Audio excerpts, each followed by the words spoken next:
The administration, the congressional Republicans have trotted out Secretary of Transportation Duffy all week to kind of say, hey, Democrats better end the shutdown, or there'll be no air traffic controllers. Here is Sean Duffy today. Number two, please. I do think there's a frustration with our controllers that Hakeem Jeffries, Chuck Schumer, Bernie Sanders, they're all going to get their paychecks.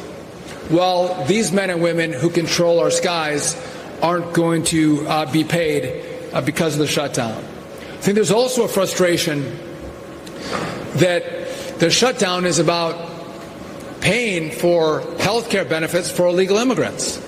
I think our controllers, who again are great Americans, want their Congress to focus on America and Americans, and are asking the question, why is the Congress, why are Senate Democrats focused on health care benefits for illegals? Maybe focus on me and my paycheck and the services that I provide. Open up the government, negotiate, have a conversation, but don't hold them, their paychecks, their families hostage so you can give benefits to illegal migrants. I think that truly is an overarching concern and theme, and I appreciate that NACA doesn't get political. They don't. But what I think you will hear from Nick is they're asking for the government to open.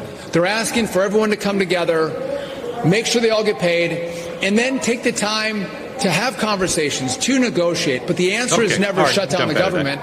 The answer is... Yeah. Okay. So, Ryan, this thing's been going on for weeks now. Have you heard, or are you hearing arguments from either side that you think are, in fact, truly going to pressure the other side into a settlement? No, I mean, polling would have to sit there and have a gigantic switch. I don't think Republicans care that much about polling. And I think that I heard that the Pentagon is using extra money somewhere to sit there and pay some people. But I don't know how. I don't really know how Schumer gets out of this. This is about Schumer showing Democrats he could fight, because a couple weeks ago he was the most unpopular. He was underwater with his own party, and I think that is what's fueling it. If Schumer sat there and said to his reliable coalition, Maggie Hassan or Tim Kaine, or, a handful of Democrats he knows that he can count on for support, and say, I need you to vote to fund the government, I think the government would be funded.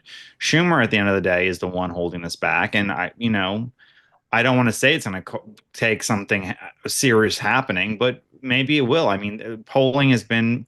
it's moved a little bit towards Republicans, not dramatically, though.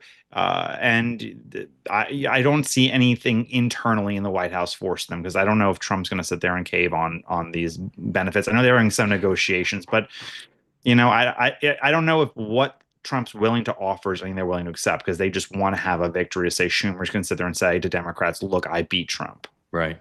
Yeah, and the polling hasn't shifted enough to make either side feel like, well, oh my goodness, we're scared by the polling. They can both look at it and say, well, that's good enough.